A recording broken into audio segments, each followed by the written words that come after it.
Hello ഒരുവൺ, ഞാനിപ്പോൾ നിൽക്കുന്നത് അഴകിയകാവ് ദേവീക്ഷേത്രത്തിൻ്റെ മുന്നിലാണ്. പള്ളുരുത്തിക്കാരുടെ നടക്കിയ അമ്പലം. ഇതിൻ്റെ തൊട്ടടുത്തിട്ടുള്ള ഗ്രൗണ്ടിലാണ് പുലവാണിപ മേള നടക്കുന്നത്. എല്ലാ വർഷവും ഇവിടെ നടത്താറുണ്ട് കേട്ടോ. പിന്നെ ഇതിൻ്റെ മെയിൻ അട്രാക്ഷൻ എന്ന് പറഞ്ഞിട്ടുണ്ടെങ്കിൽ നമുക്ക് ഏറ്റവും വിലക്കുറവിൽ ഇവിടുന്ന് കുറേ സാധനങ്ങൾ പർച്ചേസ് ചെയ്തുകൊണ്ട് പോകാൻ പറ്റും. അടുക്കളയിലേക്ക് വേണ്ടിയിട്ടുള്ള കുറേ ഉപകരണങ്ങളൊക്കെ നമുക്ക് ഇവിടെ നിന്ന് വാങ്ങാനായിട്ട് പറ്റും. നമ്മൾ ഈ പരമ്പരാഗതമായിട്ട് ഉപയോഗിക്കുന്ന പുട്ടുകുറ്റി ഉണ്ടല്ലോ, മുള കൊണ്ടുള്ള, അതേപോലെ വൈക്കോൽ പായ, വിഷറി, അതേപോലെ മൺപാത്രങ്ങൾ, ഇതൊക്കെ നമുക്ക് ധാരാളം കിട്ടും. ഇത് കണ്ടില്ലേ, 5 ചെടിച്ചട്ടി വെറും 100 രൂപക്കാണ് ഇവിടെ നിന്ന് കിട്ടുന്നത്. പിന്നെ ഞാനിവിടെ പണ്ട് തൊട്ടേ വരാറുണ്ട്.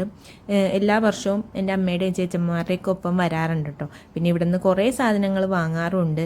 എനിക്ക് ഈ പഴയകാല സാധനങ്ങളൊക്കെ കാണുന്നത് തന്നെ ഭയങ്കര ഇഷ്ടമാണ്. പിന്നെ വെറൈറ്റി എന്തെങ്കിലും കാണുവാണെങ്കിൽ അതൊക്കെ വാങ്ങാറുമുണ്ട്. പിന്നെ ഈ ഒരു പുലവാണിപ മേളയുടെ ഐതിഹ്യം എന്ന് പറഞ്ഞിട്ടുണ്ടെങ്കിൽ പണ്ട് കാലത്ത് താഴ്ന്ന ജാതി, അതേപോലെ മേൽജാതി എന്നൊക്കെ പറഞ്ഞ സമ്പ്രദായമൊക്കെ ഉണ്ടായിരുന്നു. അപ്പോൾ ഈ താഴ്ന്ന ജാതിയിൽപ്പെട്ട ജനങ്ങൾക്കൊന്നും അമ്പലത്തിൽ കയറി പ്രാർത്ഥിക്കാനായിട്ടുള്ള അനുവാദമൊന്നും ഉണ്ടായിരുന്നില്ല. ആ സമയത്ത് അവർക്ക് അനുവാദം നൽകിയത് അന്നത്തെ രാജാവായിരുന്ന കൊച്ചി രാജാവായിരുന്നു.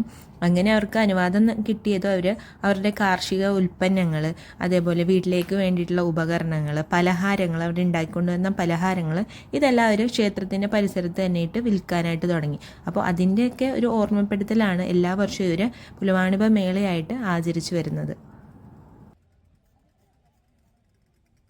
പിന്നെ അവിടെ ചക്കരയും പനങ്കൽക്കണ്ടവും തെങ്ങിൻ ചക്കരയൊക്കെ ധാരാളം വെച്ചിട്ടുണ്ടായിരുന്നു. അടിക്ക് നല്ല ഒതുക്കിയാണ് കേട്ടോ വെച്ചേച്ചത്. നല്ല രസമുണ്ടായിരുന്നു കണ്ട് നിൽക്കാനായിട്ട്.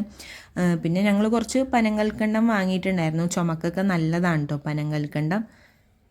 പിന്നെ ധാരാളം പ്ലാസ്റ്റിക് പാത്രങ്ങളും കുറേ സംഭവമൊക്കെ വെച്ചിട്ടുണ്ടായിരുന്നു.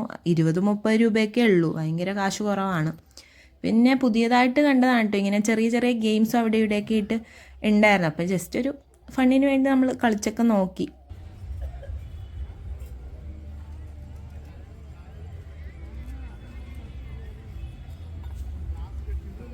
ഈ ഒരു അമ്മൂമ്മ എല്ലാ വർഷവും പുലവാണിപത്തിന് ഉണ്ടാവും കേട്ടോ. ഞങ്ങളെപ്പോഴും വിചാരിക്കും കൈയൊന്ന് നോക്കിക്കളയാന്ന്. അങ്ങനെ ജസ്റ്റ് ഒന്ന് നോക്കിയെന്നേ ഉള്ളൂ.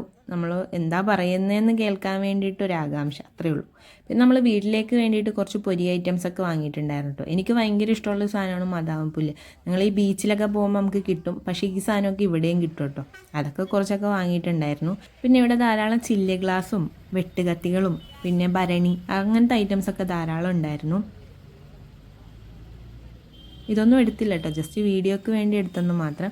പിന്നെ നമ്മൾ ഈ പള്ളുരുത്തി പാസ് ചെയ്യുമ്പോൾ ഇങ്ങനെ വെറൈറ്റി കളേഴ്സിൽ പലഹാരങ്ങൾ ഇരിക്കുന്നത് കാണാൻ തന്നെ നല്ലൊരു ഭംഗിയാണ്. നിങ്ങളിനി പോകുമ്പോൾ ഒന്ന് ശ്രദ്ധിച്ച് നോക്കാം കേട്ടോ.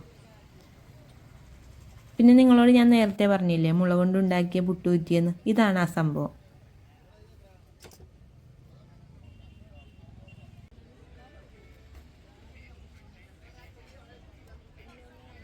വീഡിയോയുടെ തുടക്കത്തിൽ തന്നെ ഞാൻ പുലവാണിപ മേള എന്ന് എഴുതി കാണിക്കുന്ന ഒരു ഷോട്ടുണ്ട്. അതിൻ്റെ അകത്തേക്ക് കയറുമ്പോൾ ഉള്ള ഒരു കാഴ്ചയാണ് കേട്ടോ ഇത്.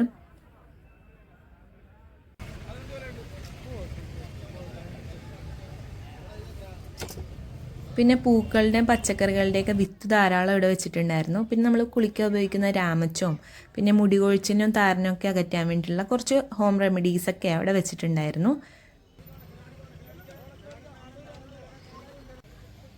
ഇത് സാമ്പ്രാണിയാണ് കേട്ടോ. ഇതിൽ നമ്മൾ കുന്തിരിക്ക ഇട്ട് കത്തിക്കുക ചെയ്യുന്നത്. കൊതുകിനെയൊക്കെ അകറ്റാൻ വേണ്ടിയിട്ട് ഉപയോഗിക്കാറുണ്ട്.